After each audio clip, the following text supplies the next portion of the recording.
A boy in Queens gets bitten by a spider. A pig from Ithaca gets cursed by the sea. Neither one asked for the life that followed. 3,000 years separate them, and yet audiences cry for both in exactly the same way.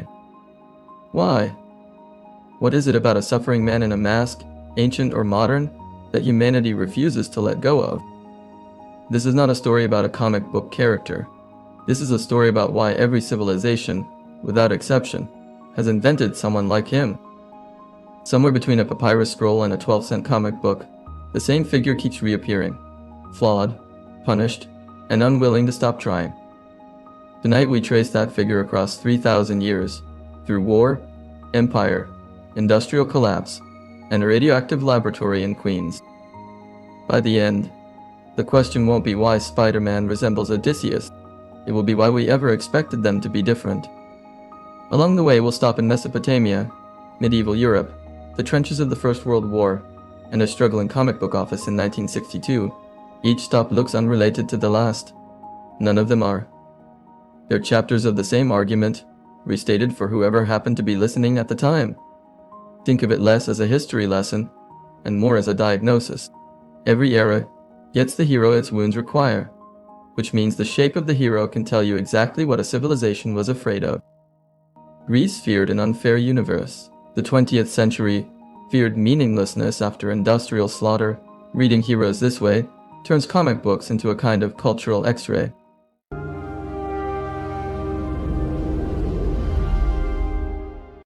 Before writing, before law, before science, there were heroes. Every culture built one. Gilgamesh in Mesopotamia, Cuchulainn in Ireland, Rama in India. Heroes were not entertainment. They were technology, a way to store a culture's answer to an unbearable question. How does a person survive suffering with meaning intact? A hero absorbs chaos so the audience doesn't have to face it alone. That is the actual function. Not adventure. Containment.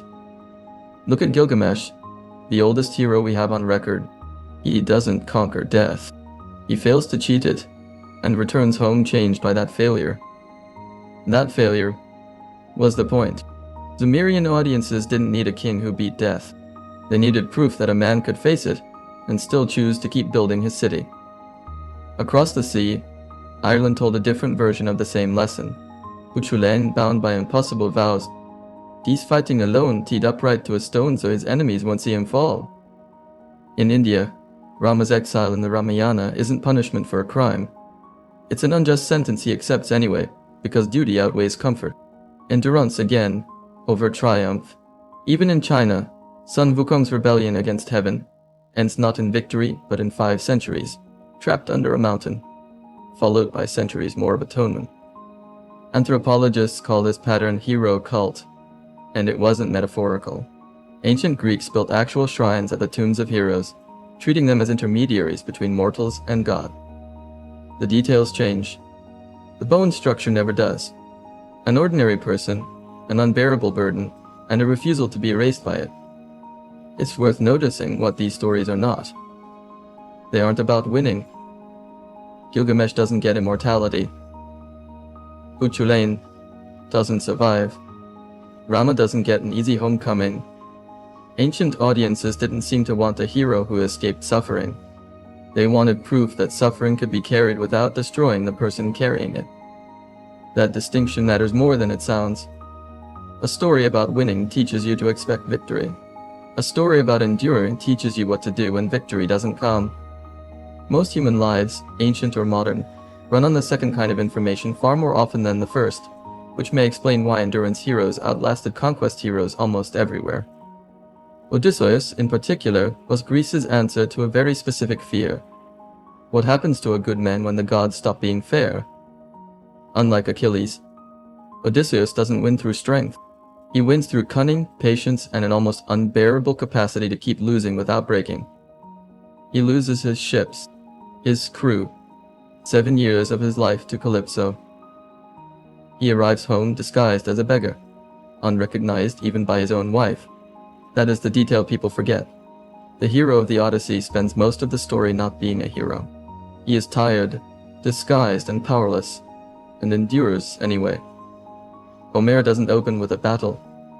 He opens with a man crying on a beach, trapped by a goddess who won't let him leave. Grief, not glory, as the very first image.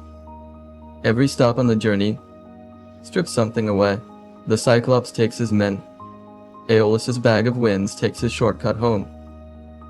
The sirens almost take his mind. By the time Odysseus reaches Scheria, he arrives naked, starving, and unrecognizable as a king, rescued not by strength, but by the kindness of a young princess. Even his own disguise, engineered by Athena to slip past danger in his own house, becomes a kind of prison. He must watch suitors abuse his home while saying nothing. That patience is the real heroism Homer is selling. Not the bow, not the slaughter of the suitors. The 20 years of not giving up on the idea of home. This is the template. Not a man who wins easily, but a man the world keeps trying to erase, who refuses to disappear. Later Roman and medieval writers softened Odysseus into a wandering trickster, even a villain in some tellings. Proof that even ancient audiences argued over what a real hero should look like. That argument, it turns out, never really ended.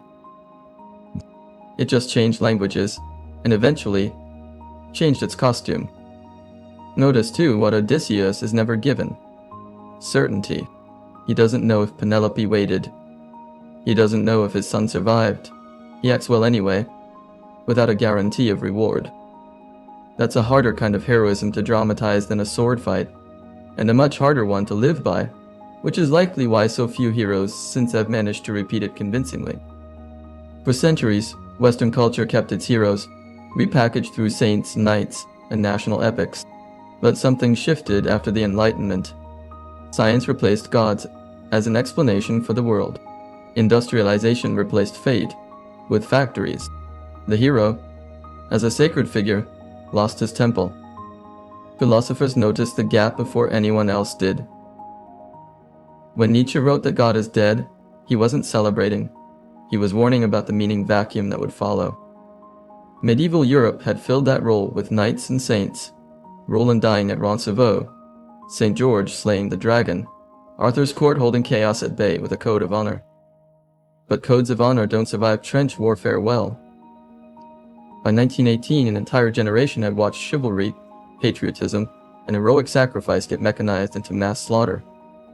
Writers of the lost generation, Hemingway among them, wrote heroes who survived war with nothing left to believe in. Even literary heroism had gone hollow. None. By the early 20th century, 2 world wars had made grand heroism look naive, even dangerous. Nations had just watched heroic destiny justify horror. Humanity still needed the function heroes served. And it just no longer trusted the old form. A gap opened, and it would not stay empty for long. Popular fiction moved first. Pulp magazines of the 1920s and 30s, cheap, disposable, sold on newsstands, quietly began rebuilding heroism from the ground up, one issue at a time. Detectives, adventurers, and vigilantes with double lives filled that gap before anyone in a cape ever appeared. The appetite for a modern hero was already there, waiting for a shape. Characters like the Shadow and Doc Savage sold millions of cheap pulp pamphlets through the Depression. Proof that ordinary readers, not critics, had already decided the old myths weren't dead, just unhoused. What those pulp heroes still lacked was the one ingredient ancient heroes never lost: a cost. The Shadow always won, always disappeared clean. The vulnerability was still missing. In June 1938, Action Comics #1 introduced a stranger from a dying planet who could stop a bullet with his chest. Superman didn't just sell comics. He created a genre overnight. He was an immigrant story wrapped in spectacle. A child sent away from a doomed world, raised by strangers, gifted with power he never had to earn. A year later, Batman answered with the opposite formula. No powers at all, just trauma, wealth, and obsession, patrolling a city that had failed to protect his family. Wonder Woman, Captain America, The Flash. By the early 1940s, an entire pantheon of costumed heroes had assembled, most of them built for one urgent purpose: wartime morale. These heroes were reassurance machines. They didn't lose. They couldn't afford to. A nation reading comics during a real war needed invincibility, not vulnerability. And that was exactly their limitation. Superman's problem was never external. It was that nothing in the story could really threaten him. So no, nothing about him felt like you. After the war, superhero comics nearly collapsed. Sales fell. Congress investigated the industry over concerns about violence, and entire publishers folded within a few years. By the late 1950s, only a handful of superheroes survived in print at all, a golden age quietly ending, with nobody sure the genre had a future left in it. What audiences hadn't gotten yet. In 14 years of costumed adventures, was a hero who could actually lose something, and still have to show up for algebra homework the next morning. The same gap myths had opened after the Enlightenment, was still sitting there in 1961, waiting for 2 men in a cramped office to notice it. Marvel itself was struggling at the time. A distribution deal had capped how many titles the company could publish, and its own line of heroes was still catching up to DC's dominance. That desperation turned out to be useful. With little to lose, editor and writer Stan Lee started experimenting with heroes who bickered, worried about money, and got hurt, starting with the Fantastic Four in 1961. The Fantastic Four cracked the door open. Heroes as a squabbling family instead of untouchable icons. Spider-Man, a year later, would kick that door off its hinges entirely. In August 1962, Amazing Fantasy 15 hit newsstands.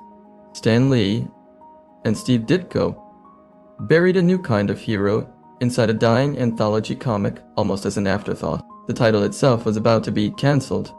Publisher Martin Goodman only allowed the Spider-Man story to run, because the book was ending anyway. There was nothing left to lose. Peter Parker was not a prince, not a soldier, not chosen by prophecy. He was an orphaned, bullied, broke teenager who got bitten by a radioactive spider. That single word, radioactive, mattered. In 1962, atomic anxiety was everywhere. Fallout shelters, duck and cover drills, a Cold War that made invisible danger feel personal. Superman's powers came from a distant star. Spider-Man's came from the exact fear. Parents were teaching children to survive that same year. The threat and the gift were the same thing. The twist that changed everything. He initially uses his powers selfishly, and his negligence gets his own uncle killed. The hero begins as a failure. Lee and Ditko didn't soften that failure for the reader. The comic shows Peter's smugness in full, then lets the consequence land without rescuing him from it emotionally. Ditko's art style reinforced the theme before a single word was read. Awkward posture. Ordinary clothes. A queen's row house instead of a fortress or a cave. That single choice, guilt as origin, not glory, is the moment superhero fiction stopped imitating myth and started rebuilding it from the ground up. Zales proved the gamble right almost immediately. Within a year, Spider-Man had his own ongoing title, a rescue mission for a dying anthology that ended up outliving it many times over. Even the character's name carried the theme. Parker was ordinary on purpose. No alliteration for glamour, no aristocratic ring, just the most forgettable surname Lee could think of for a forgettable kid. Ditko reportedly fought to keep Peter physically unremarkable too. Thin, awkward glasses in early sketches, resisting pressure to make him look more conventionally heroic even under the mask. That insistence on ordinariness, defended issue after issue, is arguably the single decision that let millions of readers who felt invisible finally see themselves inside a cape. With great power comes great responsibility is often read as a slogan. It is actually closer to a curse, the same kind ancient heroes lived under. Peter never gets to fully win. Rent is late. Jobs are lost. Relationships collapse because of the mask. Every victory as Spider-Man costs Peter Parker something. In Amazing Spider-Man 33, trapped under machinery with the ocean rising, and no one left to help, Ditko draws Peter alone for 6 wordless pages, the mask off, the fear on full display. He gets up anyway, not because he stops being afraid, but because Aunt May's life depends on a serum only he can deliver. Strength, in this story, is just refusing to stay down. Issue 50 goes further. Peter quits. He throws the costume in a trash can, exhausted by a life that keeps taking more than it gives, and the story treats that despair as completely reasonable. He comes back anyway, not out of triumph but obligation. The same quiet, joyless duty that drags Rama through exile and keeps Odysseus rowing toward a home that keeps slipping away. The clearest proof came later, in 1973, when writer Gerry Conway killed Gwen Stacy, Peter's girlfriend, during a fight with the Green Goblin, and let Spider-Man fail to save her. That single issue broke an unwritten rule of the genre. Heroes were supposed to arrive in time. Spider-Man's version of heroism includes the real possibility that he won't. Compare that to Odysseus arriving home, only to face a war he must fight one more time before peace. Neither hero is allowed to simply rest in triumph. This is not a coincidence of storytelling. It is the oldest rule of heroism, rediscovered. The price of saving others is that you rarely get saved yourself. Even Peter's victories tend to look like losses on delay. Beating the villain rarely fixes the missed shift at work, the broken promise to Aunt May, or the photo deadline he'll miss explaining why. Writers kept finding new ways to bill him for being Spider-Man. Fired from jobs, evicted from apartments, publicly slandered by his own boss at the Daily Bugle for years at a stretch. That last detail, being called a menace by the very city he protects, has no clean equivalent in Superman's story, but it has an almost exact one in Odysseus, insulted as a beggar in his own hall. Neither hero gets to correct the record in real time. Odysseus must wait for the right moment to reveal himself. Peter must simply absorb the insult and keep swinging to work the next morning. Superman is what we wish we were. Spider-Man is what we're afraid we already are. Awkward, guilty, underpaid, and trying anyway. Every other major hero of the era had wealth, a lab, or an alien planet behind them. Peter Parker had a science quiz, a part-time job, and a dead uncle. Batman is also driven by grief, but grief funded by a fortune. Bruce Wayne can buy his way out of most problems Gotham throws at him. Peter Parker can barely make rent. Even the Fantastic Four, Marvel's own flagship team launched a year earlier, were adults with a spaceship and a skyscraper. Spider-Man was the first Marvel hero who was simply broke. Ditko's visual choice mattered too. Spider-Man's full-body mask hides age, race, and class. Under the suit, in theory, anyone could be underneath. That single design decision quietly set up decades of reinterpretation, from Miles Morales to countless international variants, because the mask was never tied to one specific face. The identifiable wound, guilt, poverty, isolation, is what separates a character people admire from one they actually see themselves in. Merchandising followed the emotional logic. Spider-Man wasn't sold as a fantasy of escape the way Superman was. He was sold as a fantasy of coping, and coping travels further. By the late 1960s, Spider-Man had already outgrown American newsstands, appearing in translated editions across Latin America, Europe, and eventually Japan, each culture reading its own version of the same wound. In Japan, that translation went furthest. A licensed 1970s Spider-Man television series swapped the origin entirely, giving Peter's equivalent a spaceship and a giant robot, yet kept the guilt-driven core intact. That's a useful test of what actually matters in the character. Change the powers, the costume, even the entire origin, and audiences still recognize him as long as the guilt survives the translation. Few American heroes of the era could survive that kind of surgery and still be identifiable. Spider-Man could, because his identity was never really about the spider. It was about the dent. Strip away the Trojan horse and the web shooters, and the skeleton is identical. Ordinary man, unwanted power, a mistake that haunts him, a world that punishes good intentions. Odysseus is cursed by Poseidon for pride. Peter is haunted by his own arrogance toward Uncle Ben. Both stories begin with a hero's flaw, not his gift. Both heroes wear disguise as survival. Odysseus as a beggar in his own home, Peter behind a mask that hides his identity from the people he loves most. Both disguises cost something emotionally, Odysseus must silently watch his own household. Peter must lie to Aunt May's face, again and again, to protect her. Both stories use a woman as the emotional cost of the mission. Penelope waits 20 years, not knowing if her husband lives. Gwen Stacy. These precisely because Peter's double life put her in danger. Both heroes are tested by voices that promise an easy way out. The sirens offer Odysseus release from struggle through death. The Green Goblin offers Peter power without guilt. Both refuse. Even secondary characters echo each other. Telemachus, growing up fatherless while Odysseus is away, mirrors the way Aunt May grows old alone while Peter vanishes behind a second identity. And both endings resist a clean happily ever after. Odysseus returns to more bloodshed. Spider-Man's stories, by design, never let him fully stop. Put side by side, the two journeys aren't similar by coincidence. They are the same story, told by two civilizations that needed, for different reasons, to hear it again. Even the villains rhyme. Poseidon punishes Odysseus for arrogance toward a god. The Green Goblin, revealed as the father of Peter's best friend, punishes him for arrogance he never even displayed, collateral damage from someone else's ambition. That shift matters.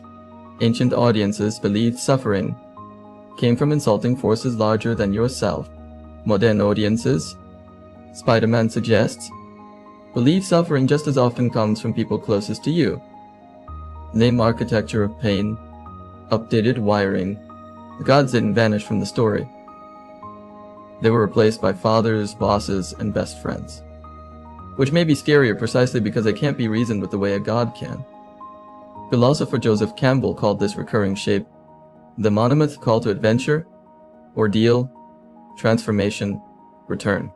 He argued it appears in nearly every culture because it mirrors human psychology itself. Campbell wasn't working alone. Carl Jung had already argued that certain figures, the hero, the shadow, the wise elder, recur across unrelated cultures because they live in a shared unconscious structure. We don't invent heroes to escape our problems. We invent them to rehearse surviving our problems at a safe emotional distance.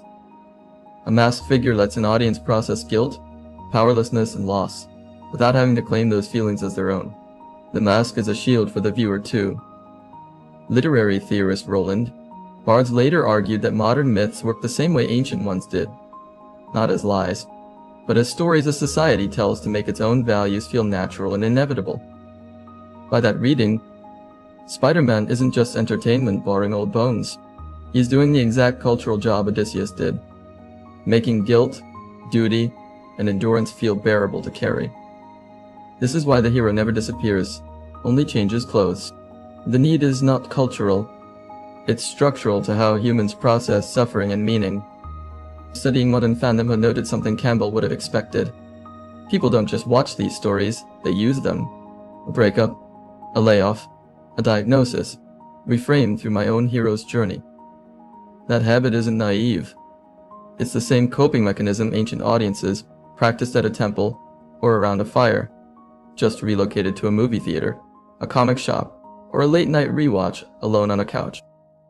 The mask, in that light, was never really about hiding a face. It was about giving an audience a socially acceptable place to put feelings too large to say out loud in their own name.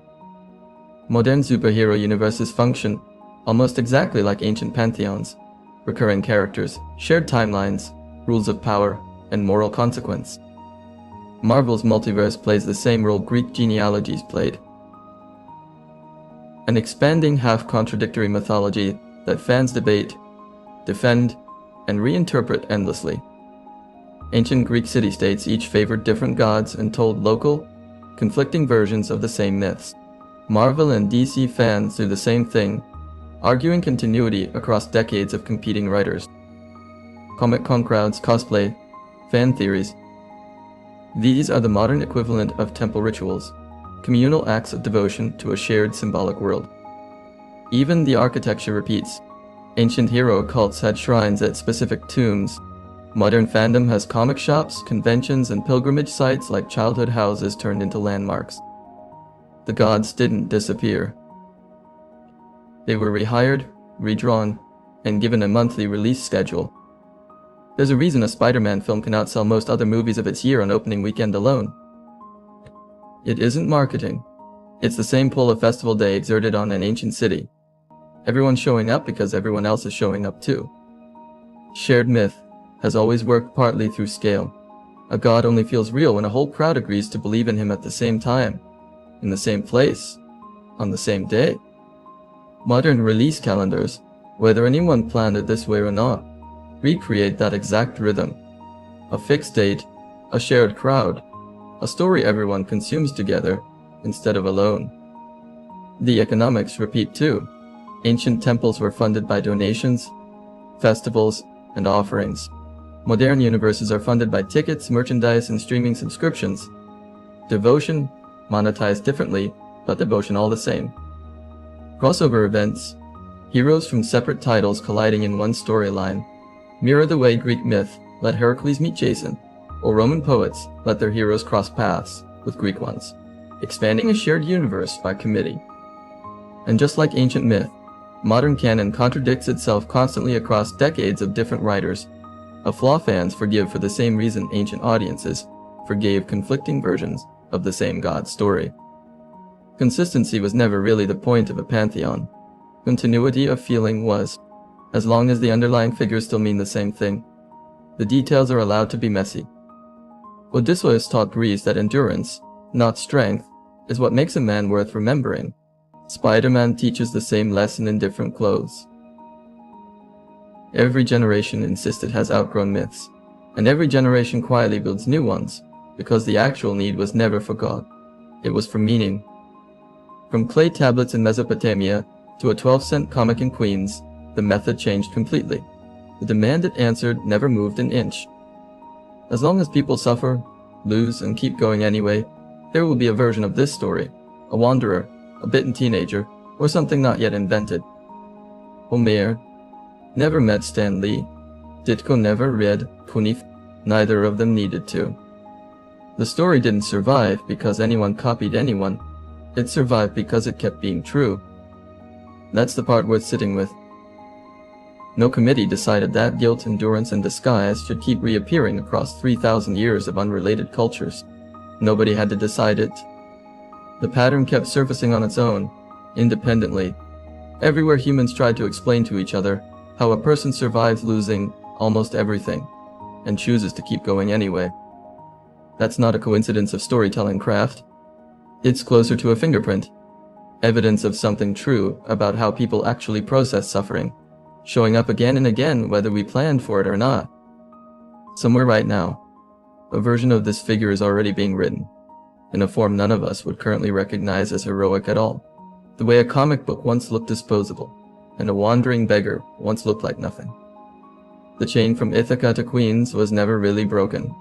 We just kept renaming the hero and calling it something new.